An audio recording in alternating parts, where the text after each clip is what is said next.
Hello Blazers, welcome to episode 48 of UAB Green and Told. Original air date Monday, June 21st, 2021. Through this podcast, we are able to share stories from members of the UAB community. You can listen into all of our episodes on Spotify and the Apple Podcast app. While you're there, I'd love for you to leave a written review so we can reach more alumni. I'm Greg Berry, a UAB alum and Assistant Director in the Office of Alumni Affairs. Today, we welcome Tequila Smith to the podcast. While more are entering the field, there is a shortage of females working in jobs related to STEM, science, technology, engineering, and math. It's a field Tequila is in, and as we'll discuss, she would like to see more women follow in her footsteps. But there's nothing more beautiful than a young woman who is powerful, who is a leader, and loves all subjects. And that's not to say that Tequila didn't face challenges, because she did. And at times, being in the engineering program, I really questioned if my best was good enough. And luckily, there were people, professors and graduate students there that would encourage me. And now making a career out of a pair of UAB degrees, Tequila is sharing her advice to others, especially younger girls. You know, you can have a map and you can have a plan, but the best advice I could give, and one of the biggest lessons for me with the company and from my time at UAB, is flexibility.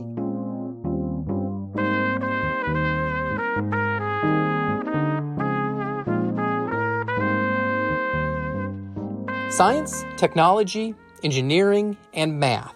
Combined, the four create an approach focusing on hard sciences, developing critical thinking skills, and improving problem-solving abilities. And together, they're known as STEM. For little girls growing up, they often move away from the subjects, and there is an ongoing push to get more girls involved in STEM. For Tequila Smith, she has made a career out of STEM, and its foundation was laid as a youngster in a countryside town outside of Tuscaloosa. Greg, I will be totally honest and say I was the typical nerd. Absolutely. I was always in books, and I had a huge imagination. So my sister is 5 years younger than me. So I spent a lot of time with my grandmother, and I was always reading. And my grandmother tells the story when she was alive. She would tell the story of how I would read this Bible. So she had a family Bible that would sit on the coffee table. And maybe when I was about 2 or 3 years old, which I couldn't read, but nobody told me I couldn't read. So my grandfather would always come home and he would sit me in his lap and he would say, he would call me Chi. He said, Chi, read the Bible to Granddad. So I would sit on his lap, and the Bible was almost bigger than me. And he would say, read me a story. And so every male in the Bible was Jesus. And I would tell the same story. Every child was baby Jesus. I would just make up stories to tell. And so I just fell in love with reading. And so if I didn't know the words, I would just make up my own words. And he would just encourage me as if I was getting all the words correctly. And so I was always very studious. And even now I love reading. I loved math as a student a lot more than I loved English because I always felt like there had to be a definitive answer. And if there was a definitive answer, I could figure it out. If I knew the rules, that I could follow the rules to get to the right answer. And when I learned in English, while there are rules, it's pretty subjective. And I didn't like to write a lot. So I was pretty studious around STEM subjects. Well, let's talk a little bit about STEM, especially math, science, because this is an area, especially the professional world, that is underrepresented by women. Absolutely. Well, I learned, and I still see this today because I still like to dabble in volunteering with STEM and young girls and minority students around those subjects. Something happens between elementary school and middle school when it comes to young women. So in elementary school, we're told we can do anything. We're motivated. We can be doctors. We can be scientists, astronauts, engineers.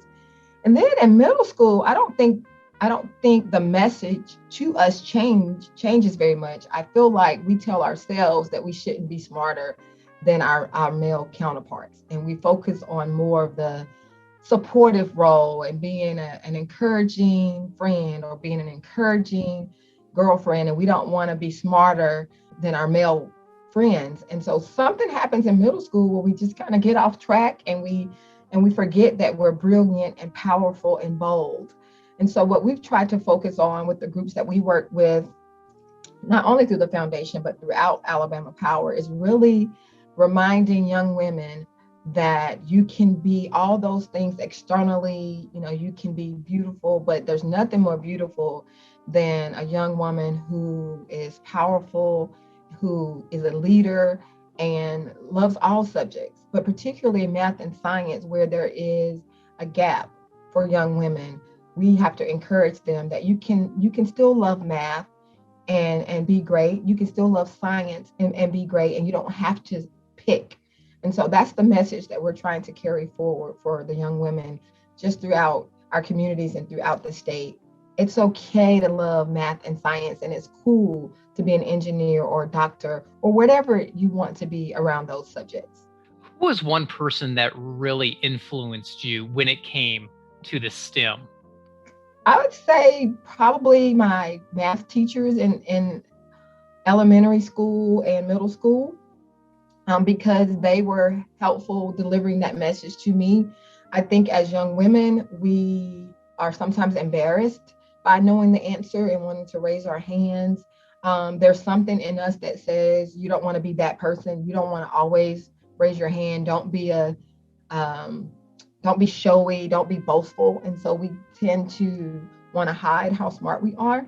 But having teachers, one that looked like me, whether that's African American or female, that said it's a good thing to be smart, and it's a good thing to be different, and it's a good thing to own your voice and to have the right answer. Don't shy away from that. There's so much more for you than your current environment. And so I've always tried to remember that, Greg, and try to share that message when I go into communities where they may be underserved or there's not a lot of role models that talk about STEM. I try to say that same message. Hey, if right now it may be unpopular to be smart or have the answer, but I assure you, if you keep it up, the smart people are going to win. The folks that try, the folks that love to learn, those lifelong learners, you're going to win in the future. So right now, just try to get through it and try to be positive, because it'll pay off in the long run. You mentioned finding your own voice. At what point did you realize that you have found your own voice in high school? Wow. Let me see. I think it was probably around the 8th grade. Tuscaloosa, particularly Holt, did not have a lot of avenues for young Black girls who wanted to move out of their environment. And I lived like in the country part, so there wasn't a lot of like public transportation. There wasn't a lot of after school programming. But when I moved to the big city of Birmingham, there was like Girls Inc. that came to the middle school. The school was in walking distance to everything, particularly my home, so I could stay after school and participate in the math club and the science club. So I think it really speaks to exposure and being around like-minded individuals. And so when I moved to Birmingham and I had access to all of these programs and after school activities that I didn't have access to at Holt, it really opened my mind, and it helped me find my voice. When you're around like-minded individuals, there's a certain confidence that comes with that. And you're not afraid to speak. You're not afraid to get something wrong because you're around your tribe. And I describe your tribe as people who lift you up, people who support you, people who laugh with you. I think there's a certain comfort that comes with that. And when you're comfortable, you can be more confident. So why UAB? At this point, you were living in Birmingham for 4 years. So why the choice to stay at home? Well, I was exposed to UAB in the 10th grade. I was invited to attend what was then known as the Coca-Cola Summer Scholars Program. And so the program aimed to introduce minority students from across the Birmingham metropolitan area to STEM subjects at UAB. And so we were invited for the entire summer. You were exposed to other sophomores, juniors, and seniors across the city, so from all different schools. And each year you would work with a different professor on a research project. So that's how I was introduced to UAB. I didn't want to go too far, being the oldest of 4 children. I wanted to stay pretty close to home. And UAB was literally right down the street. And every experience, everybody that I met made me feel welcome. I felt like I was at home from a sophomore in high school all the way through my senior year. And every summer, I looked forward to coming back to campus, spending time with the UAB professors and the research assistants. It just felt like where I should be. And so that first impression was really a driving force in selecting UAB for my undergraduate studies. And was the university as welcoming as you enrolled as a first year student? Absolutely. Absolutely. I was just telling my daughter, who's a freshman at UAB, that being a student at UAB and participating in Greek life, participating in the volunteer programs, it changed my life. I owe UAB so much for teaching me, one, the importance of an education, but then also surrounding me with a support system through that minority scholars program, and just having professors that cared and treated me like I deserved to be there. That really has made a difference. It taught me to keep going. You know, I was very intimidated of being a young Black student in an engineering program. My parents are not degreed, but they've always taught me to give my best. And at times, being in the engineering program, I really questioned if my best was good enough. And luckily, there were people, professors and graduate students there that would encourage me. And oftentimes, Greg, I had to encourage myself because I didn't have anybody around me. So I had to keep going. And I had to figure out that, you know, it's not the easiest program, but I had to believe in myself. And I just kept pushing. And I made it through. And that program that you're referring to is mechanical engineering. When did you gravitate towards engineering? And going through your mind, were you like, man, there's not a lot of women in this field? Yeah, so I didn't grow up in a community that obviously had a lot of engineers. Actually, there weren't a lot of professional career individuals in my neighborhood. So I was looking for just a way to ensure a better life for myself. And so I would investigate, you know, what are some of those careers that if I decide I don't want to go to grad school, that I could make a pretty good living and hopefully change the trajectory of my life and, you know, generations to come.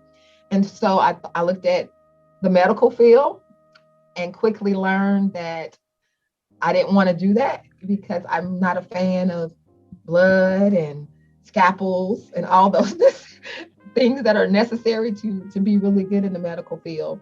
So then I thought about biomedical engineering. I was like, well, maybe I can bring medicine and technology together and maybe do something with that. And so I go and talk to my advisor and I said, what about biomedical engineering? And my advisor was extremely helpful and very motivating. He's like, that's great.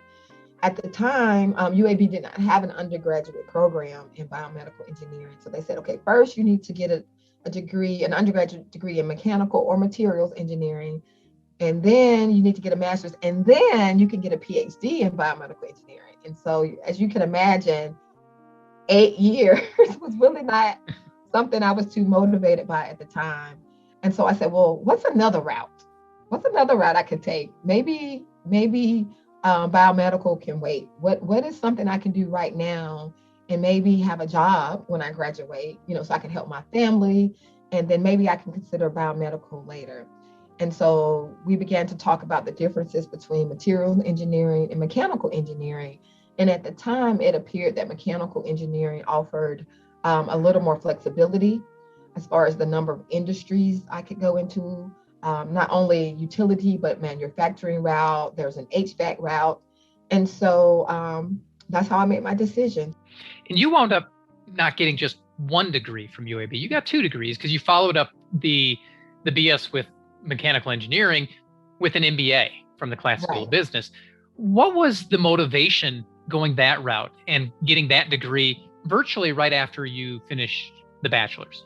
I felt like the longer I worked and settled into full-time career, the likelihood of going back began to decrease. And so I when I graduated in 99, I believe I started my MBA in 2000. And I'm so glad I did, because I was able to work full time. And one of the unique and wonderful things about the MBA program at UAB is that you can get the full degree with night classes. And so I was able to work, and then I would go on campus for classes. And so I was able to wrap that up in 3 years. I probably could have done it in 2 years, but my daughter was born in December 2001. So I took some time off to spend time with her. But some folks have to quit working and do it full time. And UAB offers the unique opportunity to stay on track and to reach that degree in a fairly short amount of time. So I'm very grateful for that.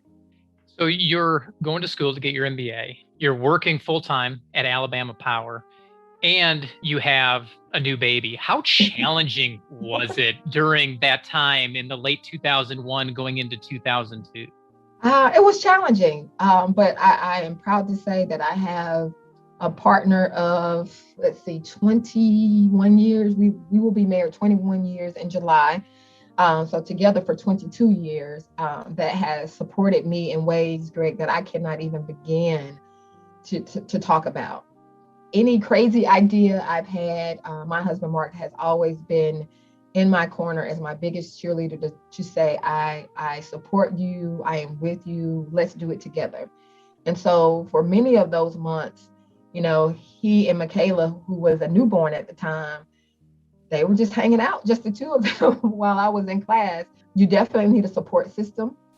As I mentor young women now, and I say, you don't think you have one, you can create one. It doesn't have to be, a blood relative. There are so many areas where young professionals can get help. And a lot of times now, a lot of the male parents are really the homemakers. And I think that is amazing and beautiful. And so I think it's time for us to kind of get out of that binary view of the world and just say, whatever you need to make your family, your team, your home team a success, find help. Help looks different to different families, but I don't think you should have to choose. You don't have to choose a career over family or family over career or going back to school to get your undergraduate or graduate degree. You can do it all. You just need to plan and ask for help. You talk about young women. Let's talk about your daughter. What kind of sell job did you have to do on her to attend UAB and basically become a legacy of what you laid, the foundation you did?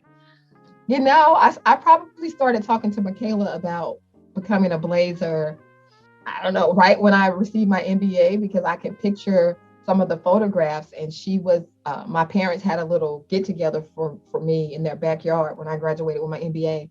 And I remember she was with me every step of the way. And so she decided probably her sophomore year that she wanted to cheer on the collegiate level. And so she started checking out the UAB sports cheering program. And so for her, it wasn't such a hard sell because she fell in love with the cheer program. And then she started thinking about, what her major would be. And so she, up until the fall, she was pretty hooked on biomedical engineering. And then she started thinking about, well, I could probably be a bit more flexible with a mechanical engineering degree. And so it was an easy sell, Greg. She fell in love with the campus. She wanted a diverse student population. She did not want a very long commute. She stays on campus, but she loves to come home on the weekends. And so UAB was perfect. It was not a hard sell at all. And I think the cheer program combined with the excellent School of Engineering, with the traditional feel of campus, with the diversity of the student population, she was sold. You studied engineering here. She's currently studying engineering at UAB. What kind of support did you give her throughout her kind of younger days with STEM? Because like we said before, it's very underrepresented by females. Pretty much the same message that I still carry. I watched her with that transition of not wanting to answer questions in class. She would make A's on tests, and I would ask her about her participation. And let me say foundationally, Michaela is an introvert, and obviously her mom is an extrovert. So there's the key difference there. I'm a talker. She's not much of a talker. So I was always trying to pay attention to her participation in class. And so I would just motivate her and just let her know being smart is the most beautiful thing about a person. And smart is relative, right? Like whatever your thing is, whether that's math or science or technology, whether it's English, whatever your thing is, be bold in it and walk strongly and confidently in it.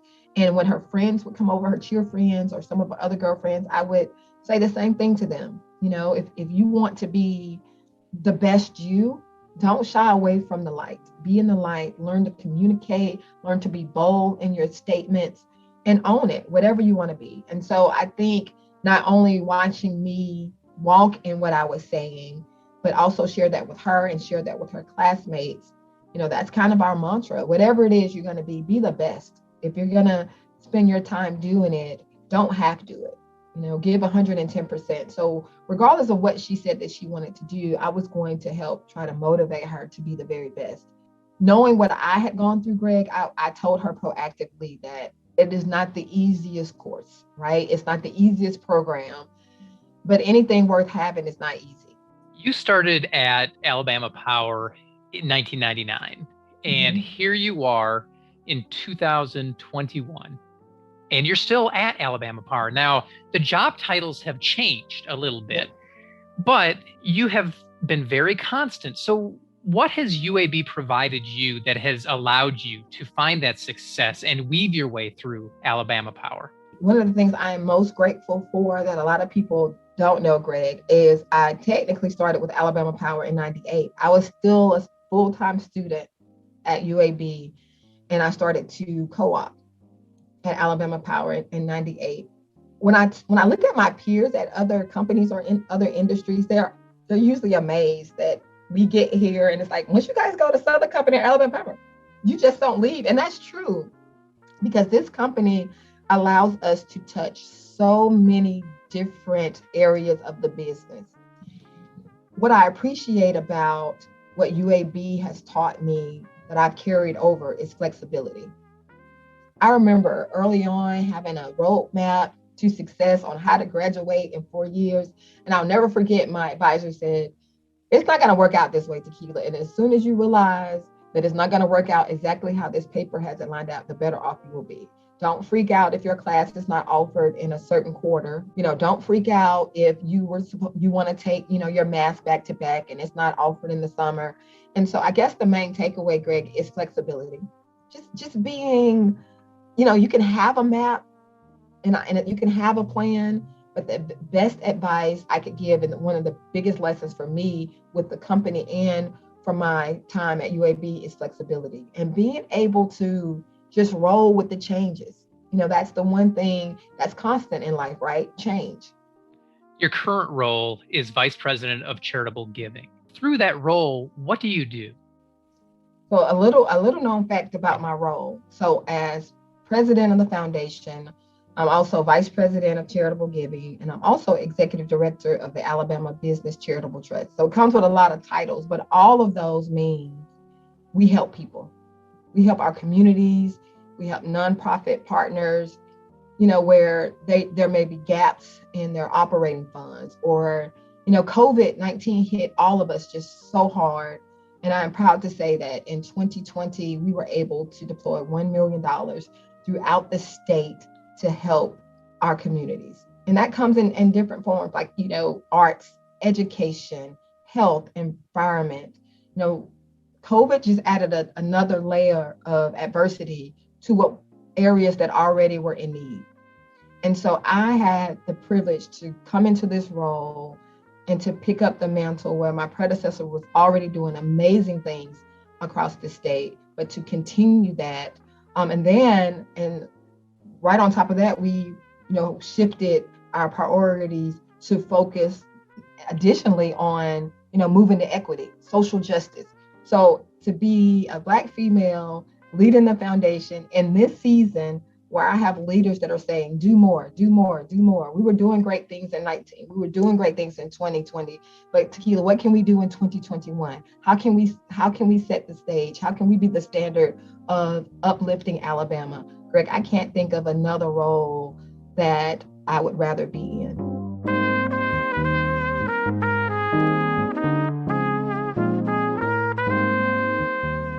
That's Tequila Smith, Vice President of Charitable Giving at Alabama Power. Tequila owns 2 UAB degrees. She earned her bachelor's in mechanical engineering from the UAB School of Engineering in 1999 and her MBA from the Collat School of Business in 2003. As a 2-time alumna, Tequila definitely knows what it means to be a Blazer. It means the world to me. I can say it all day, but I hope that, with my community and my company and my family, they see the Blazer in me, the support. I go into the games, just, not professional, that comes, but the personal life and the personal partnership that I have with the School of Engineering and the athletic program. Because I think that's what matters, right? We could talk about it all day, but it's in the doing. And so to me, being a Blazer means to be authentic and to love your community and to love your school and your actions and in your giving and in your talent. And so, I look at my children, and so I have a 15-year-old son, MJ, who is a sophomore at Hewitt-Trussville High School. And oh my God, if MJ selects UAB, Greg, I will be patting myself on the back for a long time because that means I have done something right. Be sure to listen into previous episodes of UAB Green and Told. You can find all of them at alumni.uab.edu/Green and Told, or listen in on Spotify and the Apple Podcast app. Have a story to share? Email greenandtold@uab.edu. Finally, be sure to follow us on Facebook, Instagram, and Twitter. Just search for UAB Alumni. Thanks for listening, and until next time, go Blazers.